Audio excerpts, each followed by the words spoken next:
Hey, sweet friends, I'm Rachel, and this is Rock City Cookies. Today, we are going to be talking about a Princess Swan first birthday themed cookie set that I made for a precious little girl named Amelia. Now, since Amelia was turning 1, we did have a number 1 cookie in this set. We also had a tutu, we had a swan, we had a birthday plaque that said happy birthday on it, and then we also had a scalloped heart with her name on it. This design set only had 3 colors, which made it easier for me on the beginning. On the prep side, I only had to make pink and white. And then we used gold to paint on some accents. I'm only going to be talking today about one design in this set, and I decided to talk to you about the number 1 cookie because there are a few techniques in it that make it a little bit more complicated, and I wanted to talk you through them. So without further ado, let's get going. Welcome to Rock City Cookies, where we talk about all things cookies. If you're new to the channel, hit that subscribe button and click the bell icon to be notified when we upload a new video. Thanks for watching. To begin, let's talk about the fact that this cookie is actually what's called a Franken cookie. So I personally do not have any cookie cutters that have a heart next to the birthday number. I have heart cookies and I have birthday number cookies, but I don't have any that are combined. So what I decided to do when I saw this design online and I knew I wanted to recreate it for this set, I decided to take one of my small hearts and combine it into my number 1 cookie. And when you put them together, it's called a Franken cookie. Think Frankenstein. Now, the way that you always want to do a Franken cookie is you want to take the largest part, whatever cookie is going to be the largest amount, you want to cut out that first out of a full piece of dough. You will place that cookie onto your tray. So in this instance, I would start with a number 1 completely cut out like normal from my frozen dough, and then I would place it onto my baking tray. Whatever design you're wanting to place into your cookie, you first need to cut out that dough from your existing cookie dough. Because I knew that I wanted to add a heart into this shape, the first thing I'm going to do is I'm going to use my cookie cutter, my heart cookie cutter, and I'm going to actually remove the dough from the number 1 where I'm going to then place more dough for the heart. So with your cookie cutter, just push into your existing dough and remove any dough that you take out that needs to be replaced with the new shape. Now that I have some negative space in my cookie, I'm then going to take my heart cookie cutter and put it into my frozen dough, get the complete heart out of my dough, and then place it into my number 1 cookie. When it's baking, it'll all bake together into one solid shape. Now you can still see here in my completely baked cookie, you can still see the outline of where I placed that heart into the number 1, but I'm going to be covering it with icing, so it doesn't much matter that it's 2 different. You can still distinctly see the 2 different shapes, but it also gives you a great guide to know where your shapes need to go when you're flooding your cookie. So that's why I wanted to show y'all this cookie today, because I want to encourage you, if you don't have a specific cookie cutter that you love, but you also don't want to spend your valuable profits on buying more cookie cutters, this is a fantastic way to make use of what you already own. So now anytime I want to add a heart or a star or any kind of shape or balloons, I have a balloon cutter. So if I wanted to add balloons into a birthday number, I could then combine those two cookie cutters together and come up with a brand new design. So if you have something that'll work, use what you have. It's a little bit extra work, but truthfully, doing this Franken cookie when I already have both designs ready to go, it really doesn't take much longer. It's just cutting out a little bit more, especially when considering I'm not having to buy and store a whole new set of cookie cutters. I can just use what I already have. Now that I've explained how to make this particular design, I want to go ahead and show you how I actually flood this design. The more orders that I have in a week, the more I try to combine steps. And so with this particular design, I knew I needed my heart to be on its own and I needed the 1 to be on its own. I didn't want a wet on wet flood here. I wanted my heart to be distinct. I wanted the number 1 to be distinct, but I also wanted to only do this one time, which means I didn't want to do one section, let it dry under a fan, and then pull it back out and do the other section. I wanted to just get the whole cookie flooded at once. In order to do that, you have to build up icing between the two areas that you're going to be flooding. Now, I don't always recommend this. I definitely think the stronger, the cleaner look is to do two different drying times, where you do one side of the cookie once, you dry it, and then you come back and you do the second side. But let's be honest, that's not always practical. Sometimes we just really need to crank out cookies and we just need to get it done. So that is why this time I decided to just build up the barrier between the two places where the two floods would meet with thick icing. So just go back and forth several times in that area. It doesn't really matter which color you do to build up this area. It just needs to be one of the colors. If you're doing this in two different colors, it just needs to be one of them. Obviously, if you're flooding both sections in the same color, it doesn't matter. You can just use the one icing. I chose to use the pink icing to build up that area in between the pink one and the white heart. So while the whole rest of my cookie gets one pass for the outline, that area had several. And remember that thick icing, it needs to be thick enough that if you were to pipe it right next to each other, as you can see, I piped the line over and over and over again on top of each other, and they didn't blend together. My icing didn't just melt together. If it melts together, your outline icing, at least in my opinion, is too thin. You need to thicken it up with some powdered sugar. So take it out of your bag, put powdered sugar in it, thicken it up, get out all the lumps, and then rebag it and then try this again. To flood, I decided to start with the heart first. You can start with either side. It really doesn't matter. When you're flooding, get close to that border line, but not all the way. In order to not accidentally over flood and cause your cookies to blend together like a wet on wet technique, you need to flood close to the line, but not all the way. And then with a scribe tool, a toothpick, a turkey lace, or whatever you use to get out air bubbles in your cookies, with that, just very tenderly pull your icing to the border. That way, your icing line stays intact and your flood icing doesn't overflow that thick icing and lose that definite shape that you're trying to achieve. After I have pushed that icing all the way to my edge, then I'm going to get out any air bubbles, and then I'm just going to right away go ahead and flood the other side of this cookie, which is the pink one. You're going to do the same thing. You're going to flood the whole cookie, but don't get too close to your border between the two colors. With your scribe tool, gently pull the icing towards the border between the pink and the white, and then get out any air bubbles. So as you can see, because I did take my time, I didn't overfill those flooded areas. When it goes to dry, you can definitely tell that it's two distinct areas, and it didn't lose that definition by doing a wet on wet technique. It actually looks like I came and flooded these two areas at two totally different times, even though I did not. Whew, thank goodness. It was definitely a time saver for me on this day. Now for the design on top, I wanted to actually write the number 1 on top of the number 1 cookie. So I'm going to use a font. I am so bad about not remembering my fonts. Where's my iPad? Hang on, let me see what the name of this font is. I get asked all the time the names of fonts, and I'm going to be really honest with y'all. I never remember. I have my favorites that I choose. I don't ever write it down. Even though I know that I'm going to get asked that question, I always forget. I talked about this before in other videos. I use the app Fonto to do all of my words, my lettering, my fonts, all of that. I use the app Fonto. And then to project onto my cookies, I use the Camera Lucida app. But let's look at the Fonto app and see if I can remember what I used. So you just click on it on the homepage, and then you click on plain image, and then you click on a white background and the little thing, and you say use this. So this just gives you a white background to be able to put your font onto. So then you just click on your white background and you put add text. I have a whole video coming to you where I literally show all of this with an actual good vision on it, because I know this isn't great to see what I'm doing. But let's see, this is the number 1 or the word 1. It's not going to be capitalized, O-N-E. Okay, so you type what you want.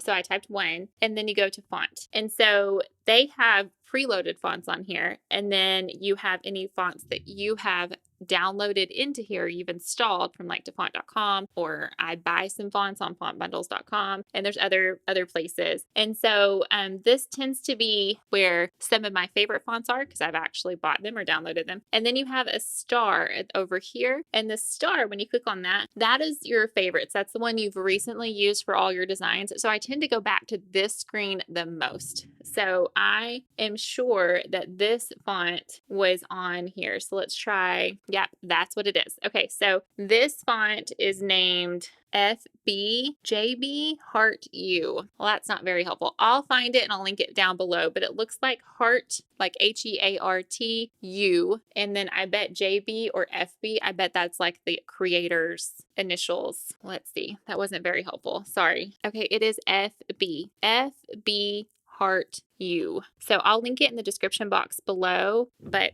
I don't know if y'all can see that. It says FB Heart U, regular font. So that is the name of the font I used for this set. So it's what I used here for the one, and it's also what I used to write the little girl's name, Amelia, on the other cookie that I have in this set. So anyway, sorry for the long roundabout rant, but that's how you use Fonto, and that's also the font I used. So I'll link it in the description box below. So then I project the font that I chose with the Camera Lucida app. I then project that onto my cookie, and I chose to increase the size of it enough where it covered the whole bottom of the cookie and went into the heart so that it looked really like a cohesive design. I did choose to do that in the pink font, or the pink icing. I did choose to do it in the pink icing. You could do it in the white icing as well, but I knew since the majority of it was going to be on the white heart, I wanted it to stand out a little bit more. So that's why I chose the pink color instead of white on white.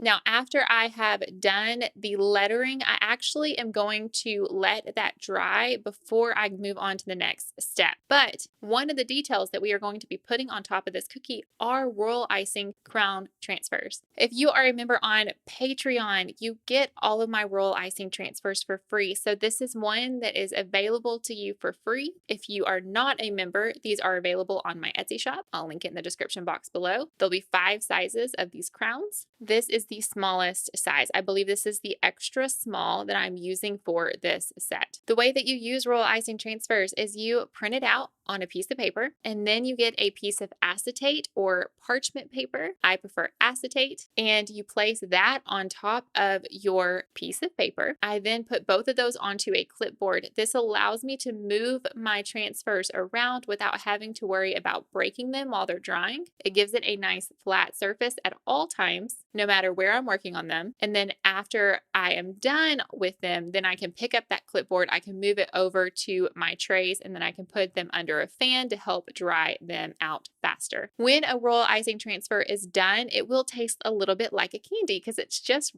sugar and your flavoring. It's just your icing, but when it hardens up more than it does on just a cookie. So it's not going to be the same texture as your royal icing on your actual cookie. It is going to be harder like a candy. For me, it's kind of like a soft peppermint. So there is a little bit of a crunch to it, but it kind of melts in your mouth too. So when I am doing these crowns, I actually do a row at a time, and I do all of the pointy parts of the crown first, and then I immediately come back on that same row, and then I'll go through and do the bottom parts of the crown, making sure your 2 icings connect. If your new icing, the bottom part of the crown, is not touching the dots that you did, when it dries, they won't connect and they'll break. So you want to make sure that either you just do one crown at a time so that all of your icing blends together, or when you go back, you're only doing one row at a time, you're working really quickly, so that when you come back with the next little bit of icing for the bottom of the crown, that you're connecting it all the way to the dot. And then when it dries, it'll all stick together like one whole piece,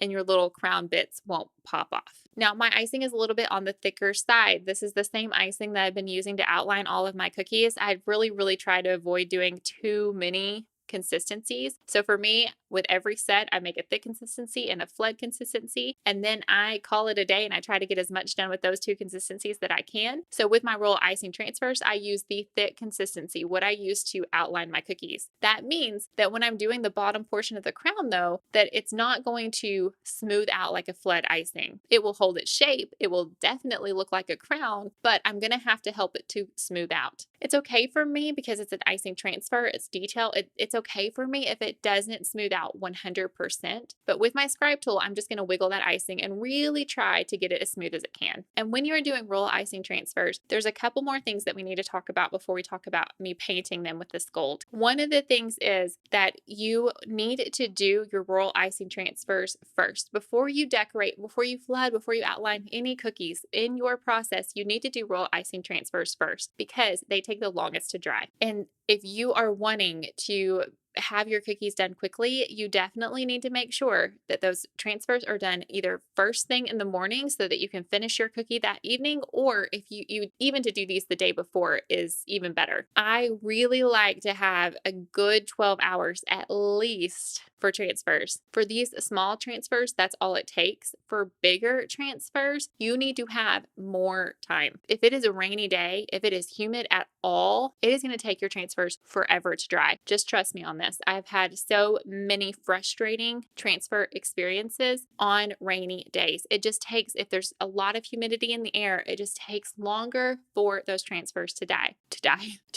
Same with your cookies, but it's less obvious with your cookies than it is with the transfer that you need to move on to your cookie at a specific time. Just highly recommend get those transfers knocked out first as early as you can so that you aren't frustrated later on when you need to use them and they're still not dry. When they are ready to go, they will just pop right off of that acetate with very little effort. And they don't break, and it's a much better process. Okay. Second, figure out how many transfers you need and do several extra, because you will probably have a couple break, depending too on like what amount of detail that you have. If you have a lot of little bits on your transfers, you definitely want to make sure you have plenty of extras in case you have those that break. In this instance, I only had a few break where I just had like a couple of the little dots on the top of the crown. A couple of them didn't stay. They broke off. It was very few, but I still usually try to make lots of extra just in case. And then you can store them. And if you get that order or that design again in the future, you have them in a completely dry container that keeps them safe. They are very shelf stable. They will stay good for months. Or you can just let your kids eat them like candy or whatever, but I definitely recommend doing extra. Now that my transfers have dried, I'm going to paint them gold. And this is the number one reason why I recommend doing these transfers if you have a princess theme and you're having to paint gold or rose gold or any kind of metallic, because painting on top of a cookie is so stressful when you're doing small details, and it takes extra time because you have to be really tedious and you have to use a really small paintbrush because you don't want your gold to spill onto your cookie or anything like that. Whereas when you're doing a transfer and you are able to paint gold directly onto your transfer, you can be as messy as you want. It is glorious. It is freeing. I loved it so much. I wish I could do every bit of like gold detail work on any cookie I ever have. I will do my best to be able to do it in transfer form because it was so fast and so freeing to not have to worry about making a mess. The gold I use is TMP Truly Mad Plastics Super Gold. I have seen lots of other golds out there on the market. You can do whatever you want. There's lots of opinionated people out there on what kind of golds or metals or anything like that you should use in your product. But TMP Super Gold is the one that has never let me down. I absolutely love the gold color. It mixes with a high grain alcohol like a dream, and it's fantastic coverage. It's usually like one coat and I'm good. Again, I'll link it down in the description box below. Do I sound like a broken record? And you just, with a paintbrush, you mix your gold dust with, again, a high grain alcohol, like mega proof alcohol, clear, like an Everclear or really high grain vodka, something along those lines, and you mix it with your gold. I just use my paintbrush. I actually mix it in the lid of my gold. So it comes in a little container. I just dump some of the powder into the lid, and then with my alcohol, I pour some alcohol into the lid and I just mix it together right there so I don't have to dirty up anything else. And then also when the alcohol, which evaporates very quickly, that's why getting a high grain alcohol is so important, that alcohol evaporates off of that. And so then you're just left with just the gold and no liquid at all. Also, that alcohol doesn't interact with your royal icing like water does. If you try to mix your gold with water and then you go to paint onto your cookie, what happens is that water will just eat away at your icing like an acid, whereas the alcohol will dry away really fast and it'll just leave behind the gold. It won't pit your icing, it won't leave it too wet or anything like that. It's a great product. It leaves no taste. So I just highly recommend finding you whatever gold that you prefer, mixing it with high grain alcohol, and then painting it onto the cookies. Now, your icing does have to be dry before you can paint on top of. There have been many times where I have tried to rush this process, and trust me, you don't want to do that. You won't get the same results mixing that gold together on top of wet icing. It really needs to be dry. But once it's dry, then you're able to just paint. And I just flew through these. I just went really quickly, painted all of them. And then even you can tell some of them are so ready to go onto my cookies that even me just painting on them, they're like popping off of the acetate, which is the perfect result. Then you 100% know those transfers are ready for your cookies. I actually was trying to use one of my palette knives to get off these crowns simply because with the gold on them, gold is just messy. It's a dust. So it's messy and it sticks everywhere. In fact, you'll see like as I'm showing you the completed product of most of these cookies, I have like gold residue all on my hand because the gold just gets everywhere, which is totally fine, but just be prepared. So I was trying to get these gold crowns off of the acetate with my palette knife to try to save gold from going on my hands, but getting royal icing transfers off with your hands is just as quick normally as using a palette knife. Sometimes you just need a little bit of something to disconnect that transfer from the acetate. It's ready to go. It just kind of needs some help. So either just like using your fingernail or using a palette knife or your scribe tool just to kind of pop it off, that works too. I place all of these onto a napkin and I set them aside ready for them to go onto my cookies. Now, because I was touching these crowns to be able to put them onto their areas, you may have to do some touch-ups on your crowns after you get them placed, which that you can just paint a little bit more on, or you may not. It's totally up to you, but you just attach your royal icing transfer with just a tiny bit of icing on the back of that transfer and then just place it down and push it gently onto your cookie. And it's like glue. It will stay there like glue. It's fantastic. To finish this cookie, I did want to add a gold splatter. So again, you're using that gold mixture that you used to paint all of those crowns. I like to do all of my gold work at one time. So I didn't paint my crowns until I was ready to splatter my cookies and use all of my gold at once because it's just so messy. You can see it's all over my hands. It gets all over my work desk and all of that. So I like to do all of my gold at once. So I painted all of those crowns and now I'm going to attach the crowns to some of the cookies and then I'm going to splatter them all at the same time. That way, once I'm done, I can go wash my hands, I can clean up my table, and then we can move on with the rest of the cookies. But with your paintbrush in your hand and the gold mixture on the end, so you just dip your paintbrush into your gold mixture, and then I just hit my paintbrush like this, not where the end is. I hit it where the handle is. I just tap it and it splatters gold all over my surface. Some people prefer to use a toothbrush and then they just kind of flick the bristles, and when they flick the bristles it does the splatter. Totally up to you. I just have always done like hitting of the paintbrush handle and it works for me. And plus, if I'm not splattering the toothbrush with my fingers, then it's like less of a mess. I mean, again, it's messy, but it's less of a mess. And that, my friends, is the #1 cookie. So we did a Franken cookie, we did gold crown royal icing transfers, and we did a gold splatter. So I think that was a pretty productive day. All right, if you have made it to this portion of the video, you, my friend, are one of my most valued people in this business, in this industry, and you are a member. So thank you so much, as always, for supporting my channel, supporting me, supporting this business. And we have some other designs in this tutorial video to talk about. So first up, let's talk about the heart scallop with the little girl's name on it. Now, I don't know if you saw it or not, but last week I talked about the Valentine's Day sprinkle hearts that I made, and I used this cookie cutter for that design as well. I will link the cookie cutter in the description box below, but it's just kind of a funky, whimsical heart that I really enjoy using for sets like this. But when I did use this heart for the Valentine's Day set, I actually used it in the more like whimsical, scallopy, edgy type way, whereas this time we're going to make it a very feminine heart. So we're going to kind of mimic lace, we're going to kind of mimic fabric. So in order to do that,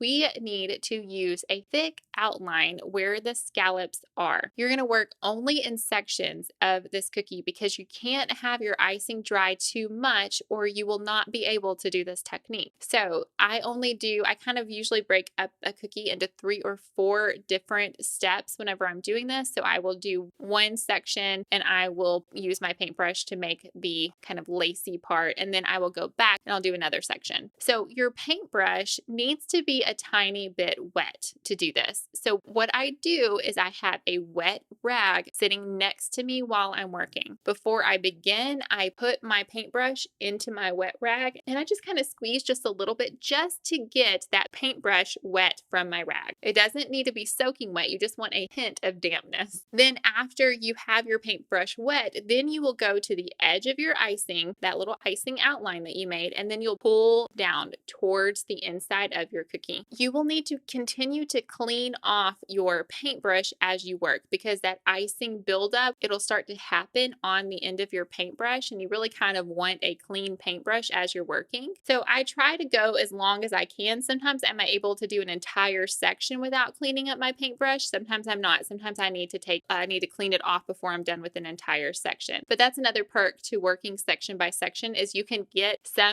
further along with your paintbrush without having to clean it off before moving on to the next section. So really though, before you start your next section, make sure your paintbrush is cleaned with that wet rag that you have just sitting next to you. Just wipe off the icing off of the rag with the rag, and then you're also getting that paintbrush wet again every time you're doing that. So it's kind of helping do both things. It's keeping your paintbrush clean and it's keeping your paintbrush damp. And you are just going to move all the way around your cookie. Now make sure when you're picking your paintbrush that you aren't choosing too wide of a paintbrush, but you're also not choosing too small of a paintbrush. So this is kind of an in-between. This is my paintbrush sets that I think I actually got with my cake supply set, but you can also just go get artistic paintbrushes from your craft store. Just make sure they've never been used for anything else. Clean them really well with Dawn dish soap. Make sure they're nice and clean, and then only use them for cookies. So I have lots of paintbrushes that I've either gotten from cake supply stores or from just the artistic section at Hobby Lobby, and I use them only for cookies. Either is fine. Just make sure it's like maybe a centimeter wide to do this process. It really will affect, and you might need to play with your brushes to kind of see, but depending on how wide your paintbrush is will affect the look that you achieve here. After you've worked your way all the way around the cookie, you are going to want to let that dry for just a few minutes. It does not take long at all to kind of get this icing to crust over. Usually I'm able to do this lace effect on all of the cookies, and by the time that I'm done with however many I have for that set, I'm able to go back to the original cookie, and then I'm able to outline and flood it right then. Now I did choose to do a pink heart for this, so with your thick icing you need to outline. Use the scallops kind of as a guide. Make sure your outline covers the edge of your work area because you want it to look like that fabric, that lace is just perfectly tucked like a doily, perfectly tucked underneath your icing. So in order to achieve that, you need to kind of cover up your edges with your flood icing. So outline your heart, covering up the edge of your lace, and then flood it right away. By outlining and flooding right away, you're kind of blending in that outline to really give it that cleaner, more professional look. After you have flooded, make sure you pop those air bubbles. All right, as I mentioned before with the one cookie, this font is called Heart U. I'll be sure to link it in the description box below. I really like when I am doing a cursive font, I really like for them to be entirely in lowercase, especially when it's like a kid's cookie. But I mean, I really do it. It's rare. I either do all uppercase or I do all lowercase. It's just a personal preference. But with this cookie, I definitely prefer with cursive in just a small space. I don't know. I just prefer to do it all in lowercase with cursive, especially with some like sans serifs with like just like plain fonts. I will do all uppercase a lot, but cursive, lowercase. I did play around with this. I did one with pink icing and I did one with white icing as my like font color choice here. I ended up using the white. I really did like the pink on pink. I really do like a monotone look, like the color on color. I really do enjoy that look. But for some reason, I just felt like the white tied in to the ruffles a little bit more. And so I chose to do white this time. But you can do either, and both of them looked really pretty. Now, we could stop right here and have a very beautiful cookie, but this set in particular had gold all throughout it. So I wanted to make sure every single cookie cookie had gold. So in order to do that, that meant that I needed to paint around the ruffles, around the tulle, around the, what have I called this? I've called this so many things in this video, the doily, the lace, whatever, the outside of your heart. I wanted to add some gold touches right there. So I definitely just kind of lightly touched with my gold mixture. Again, TMP Super Gold or whatever gold mixture you like, that high grain alcohol and a paintbrush. That's all you need. And then you're just going to kind of touch all the way around just on the little ruffle parts. I didn't want it to be like completely covered, so it was just kind of random and hit and miss. I did do every single scallop. There's gold on every single scallop.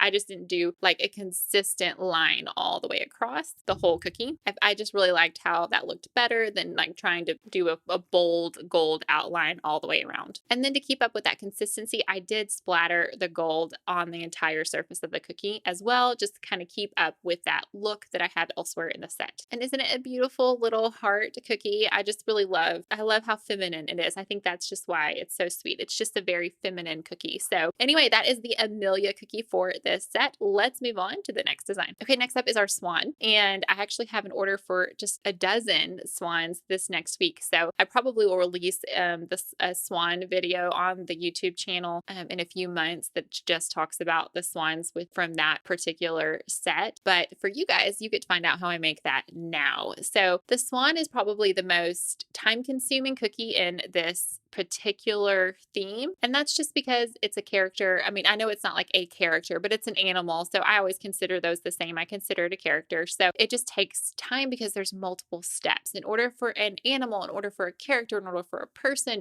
in order for them to look good, you really have to take your time. You really do have to do them in multiple stages, unfortunately. The first thing I like to do is I like to use my projector and I outline all of the areas that I'm going to need to do this particular character. And that's because I really, really hate to, and I learned this the hard way. You think, oh, I'm going to be able to line my projector back up with that cookie really easily in the future, so it's no big deal. I'm just going to do a portion of it now, and then I'll come back later and turn back on my projector and just reline it up so that it matches perfectly. But I have found that it's a lot harder than it sounds. So for me, I want to outline the entire cookie, all of the details first, so that I don't have to turn my projector back on. I'm able to just come back and forth on that cookie. So I can come back and forth with that cookie and do different sections without having to rely on my projector. So you're going to outline the swan's beak, you're going to outline the swan's head, you're going to outline the swan's feathers, and you're even going to outline the middle section, which is the swan's arm, its wing. You're going to decorate that later, but you are going to need a section just specifically for that. Now, I know you may wonder if I'm going to come back and I'm going to add details later, why do I need to have that as a separate flood? Because it really does in the end product, you can tell the separation of the distinct areas. And the only way you can tell that is if you actually flood them at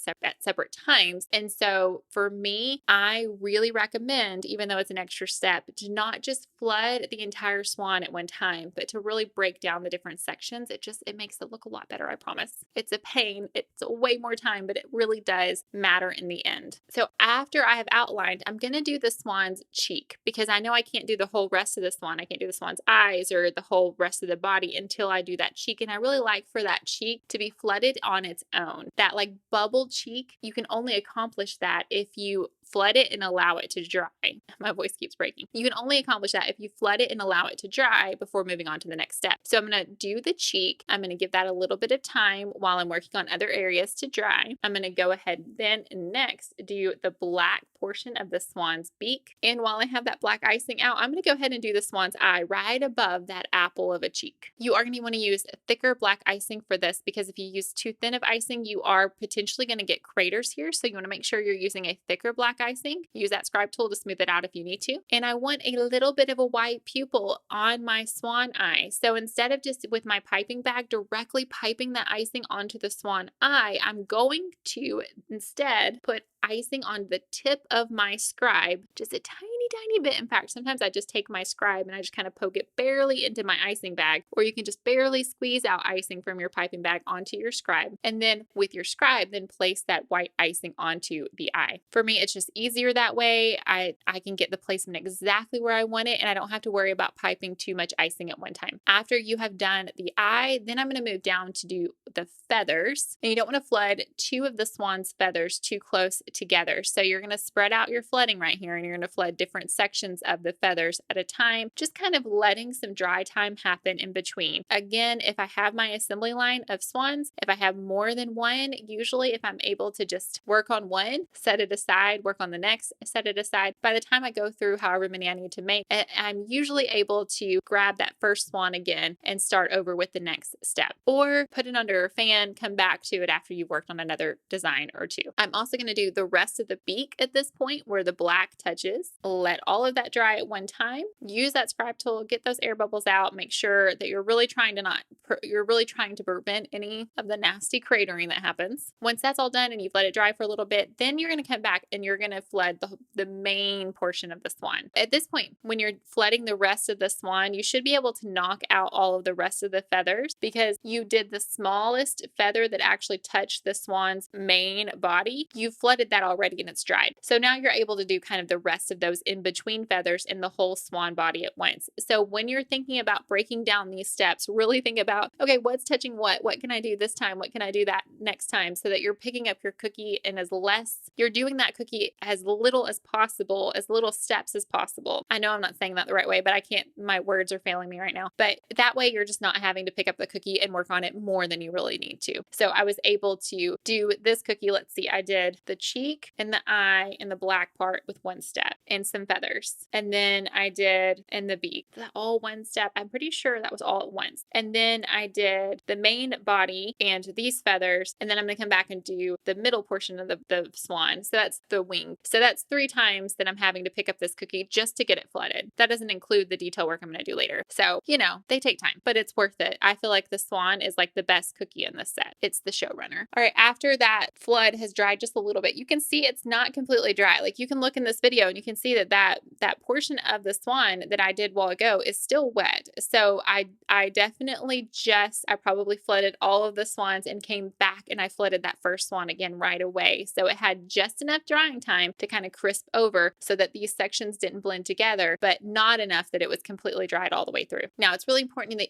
now that you've done all of that and your cookie is flooded, it's now important that you actually let your swan dry. The reason for this is because you're going to be doing that like lacy, scallopy look on top of the swan for its texture, for its wings, its feathery texture. Also that kind of look will be able to, again, tie the whole theme, the whole set together. So it's a really cohesive design. Because remember, always duplicate techniques all throughout your set to really tie it all together if you can. You're going to use that thick icing again, and you're going to kind of, even though you don't have scallops to follow like you did with the other cookies, you're going to make your own little scallops. So you're just going to do little bumps all along the wing, and then you are going to take that paintbrush, remember to wet it, get it wet, take that paintbrush, and then pull down the icing, clean it off, get your thick icing, and do a new row of scallops and follow the same path all the way down the wing. So icing, pull that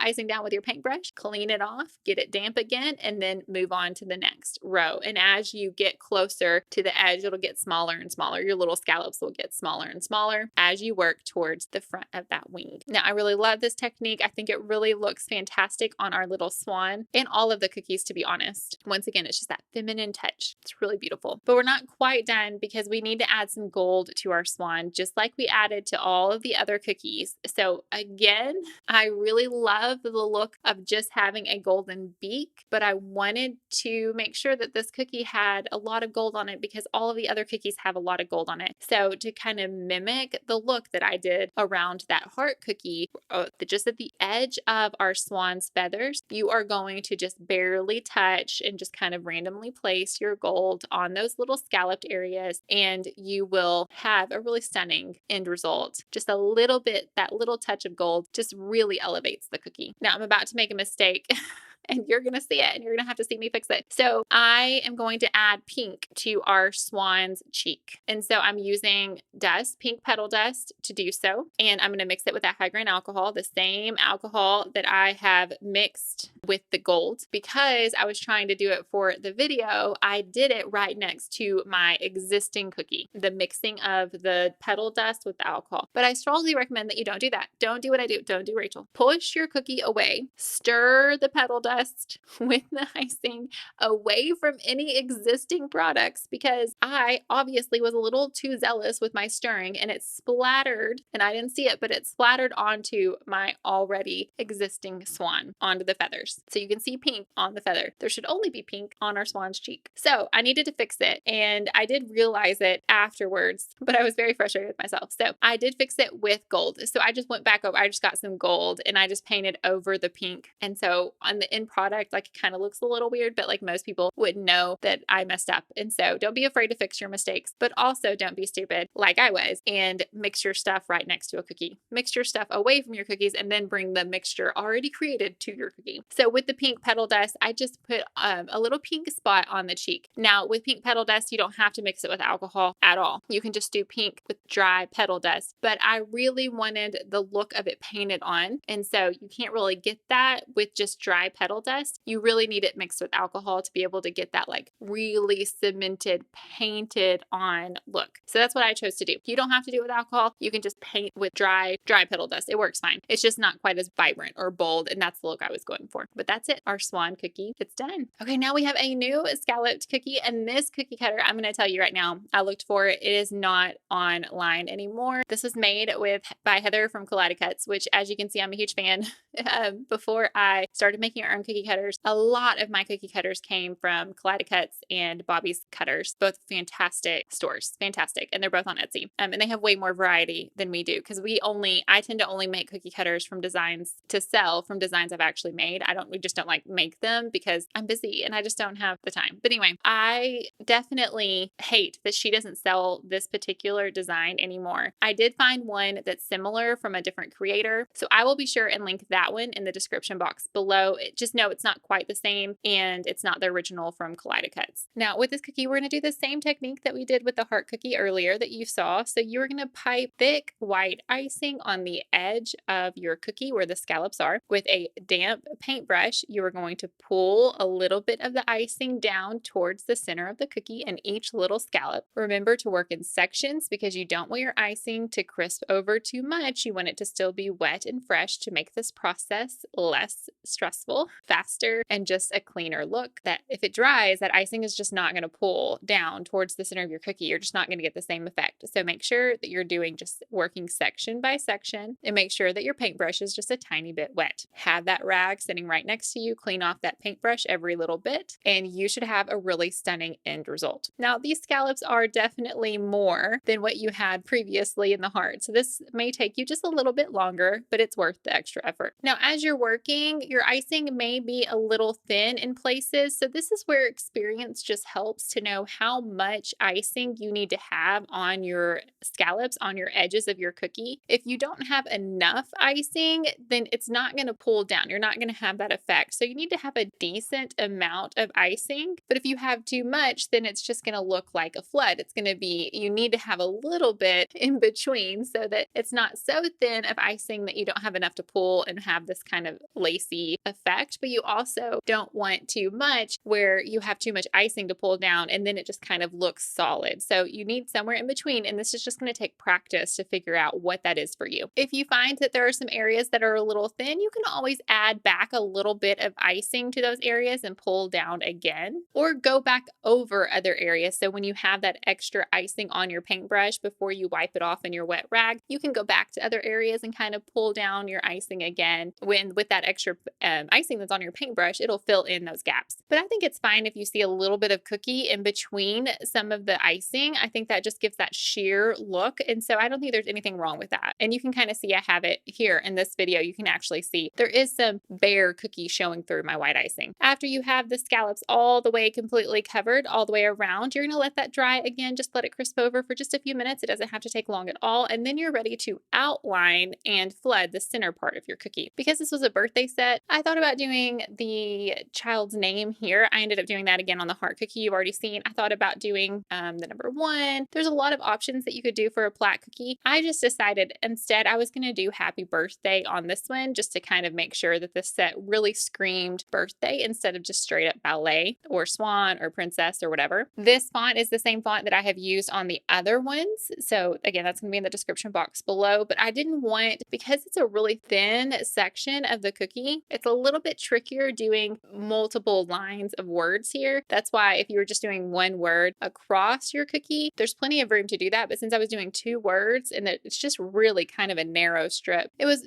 a little bit more difficult to have happy birthday directly one on top of each other and not have to have super tiny writing. So instead I opted to kind of do it crooked just a little bit so that I could make my writing a little bit larger on the cookie to kind of make it stand out more and to kind of just give it a little bit something different. If you don't like it crooked, you definitely don't have to do this design at all. You could do something else on the cookie, or you could do happy birthday just with it being straight on your cookie. To get it crooked, I did do that in the Camera Lucida app. So that's one of the reasons why I love that app, is because I can zoom in and out, I can move it, I can twist it while my cookie is sitting under it. I can like experiment with without ever having to pipe onto my cookie. I can move that font around to see really how I want it to look. And so that's when I landed on, I really think it looks cute crooked. Like the Amelia cookie, I did experiment. I did a pink on pink with the text, and I did white on pink in the white one as well. So I ended up doing happy birthday with white icing. And then I decided, oh, well, maybe it felt a little naked. I knew I was going to be putting a royal icing crown on the right hand side. And so I kind of felt like the left hand side looked a little naked. So I just added a little pink icing heart here. You don't have to add anything here. I was just trying to balance out the cookie, but I think it would have been fine just blank. Now we're going to do all of our gold work at one time. Remember, I like to do it all at once. So even though you're seeing me do each cookie individually, I really did all of this gold for all of the cookie designs at once. But I'm going to do the outline just like I did on the Swan, just like I did on the Amelia cookie. I'm going to outline the edges with my gold mixture. This is a really simple, super fast process. Again, because you're not making it perfect, you're just barely touching. So this part is really, really fast. And then I'm going to attach one of my gold royal icing crown transfers with a little bit of icing on the back. And then you're just going to place that onto your cookie. Now, because you are touching it, if you rub off a little bit of gold and you need to do some touch-ups, then you can get your gold from your mixture and just kind of barely paint on your crown and kind of touch it up that way if you feel like it needs it. I'm going to do my gold splatter again with my paintbrush, just hitting the handle of my paintbrush over my cookie and let that splatter on top of my cookie. And then the happy birthday plaque is done. We have one final design in this set, and it is the Tutu cookie. Now, the Swan Princess is kind of a ballet type theme, so I don't do ballet slippers or anything like that, but the tutu was requested for this set. I've actually made this set of cookies multiple times over the years. It's definitely a favorite, and I can see why. It's a really precious theme. This particular cookie cutter is actually from a Nutcracker set, so it's not mine. I'll link it down in the description box below. I don't think any of the designs are mine. Oh, the Swan. The Swan is my cookie cutter, but I think all of the other cookie cutters in this particular set belong to other cookiers, so I definitely will link all of them down in the description box below. But I had purchased this particular tutu as part of a Nutcracker set that I did a few years ago for Christmas, and so I have used it way more as a ballerina tutu than I ever did for the Nutcracker set, which again, that's a ballet too, but I have used it way more as this particular theme than I have that, so I'm really glad I bought it. But it's a really cute little tutu. I really like the sleeves. Not all of the tutu cookie cutters have sleeves, and so I really enjoy that it has the little puffy sleeves that you can put some detail on, and then I really like the really full skirt of it. So again, I'll link it down in the description box below, but don't be put off because it's like the description of it is Nutcracker, I believe. But anyway, to start this cookie, we're going to use that same technique that we have been using for the scallops on her sleeves. So these are just going to be a little bit tinier, so this isn't going to take you near as long. So you're going to do both sides of her ballerina sleeves, just pulling down as you go. Let that crisp over just a tiny bit, and then you're going to work on the actual body part of the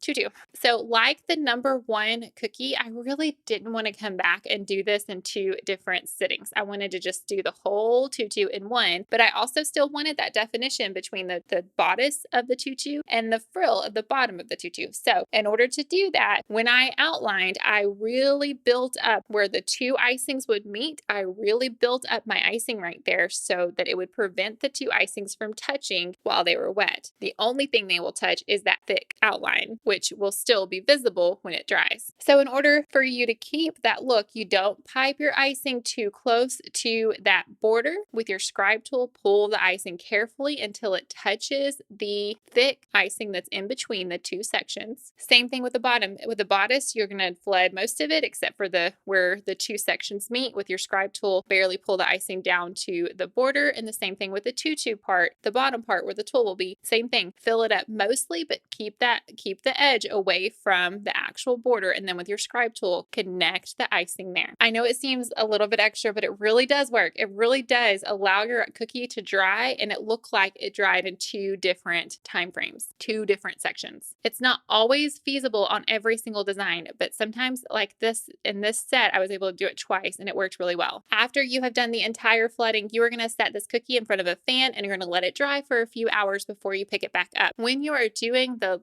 fabricy look, the layering of it, where you're doing the scallop technique with the paintbrush, when you are doing that, you are putting pressure on your icing. So you need to make sure that the icing is really dry underneath. Otherwise, when you're pulling down and you're putting the pressure of your paintbrush on your cookie, if it's not dry enough, your paintbrush can puncture through your icing. So really make sure that your icing is dry so that it can handle that detail work on top. Now you're going to go through and you're going to do the same scallop technique that you've done over and over and over at this point. By the time that you get to this design, you're going to be a pro at it. I do follow the lines, the natural lines of the skirt. I do follow that with my scallops on the inside of the skirt, the inside of the tutu. So just naturally when you're doing your scallops, just follow the pattern of the tutu skirt and then just layer. Do one row at a time, wipe off that paintbrush and do the next row until your skirt is completely full. And it looks like ruffles, doesn't it? Like it really does mimic a tutu. I love it. Now you're going to add just a little bit more detail to the bodice. You don't have to at all. I think a white tutu with maybe some gold accents is perfectly fine. I just was adding a little bit to kind of see every time I do the tutu, I do it just a tiny bit different. So I did put like a little belted skirt with some pink dots of icing to kind of break up the bodice. And then I did like a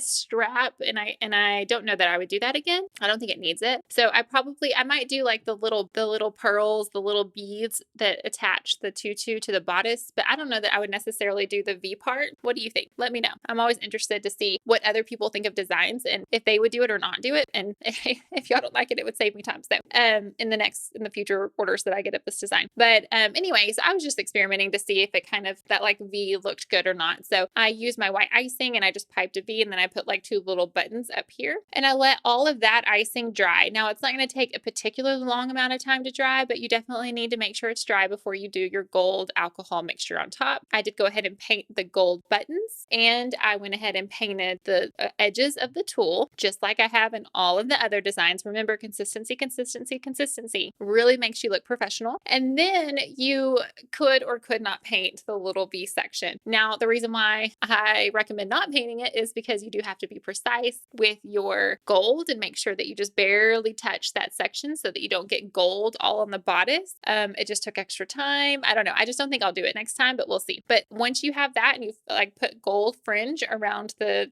shoulder part of your tutu, that's it. So even though this design has lots of steps, it's all of the same steps repeated over and over again. So you're doing the same techniques over and over and over again. And because of that, you can crank it out really fast. And again, I have sold this particular design multiple times on Etsy and in person. So this theme is really popular. Like I said, I'm doing a dozen swans this next week. So I'm still getting these orders in for this design, and I have for 5 years. So that's why I really think that posting pictures and having somewhere where people can go and see what you've done is really important, because people see this and they ordered exactly how I've already done it. So once you've made a design once and you post those pictures, you don't have to keep upping yourself. If people are expecting what they see in the pictures, that's all you got to do is just deliver them the product that they are looking for, which is what they purchased in your photos. So I can take out all of the guessing. I don't have to do all the planning. All of that's just out the window. I've already done it. I just need to re-execute it. Definitely advertise your work. Put it on Etsy. If you have a website, have a place where you can go, where people can go and they can see what you've done and see some things that you've done so that you can just redo the things that you've already done, and it will speed up your process so much when you're not reinventing the wheel every single time you get a new order. Thank you so much for watching. I am hoping to kind of keep up this sort of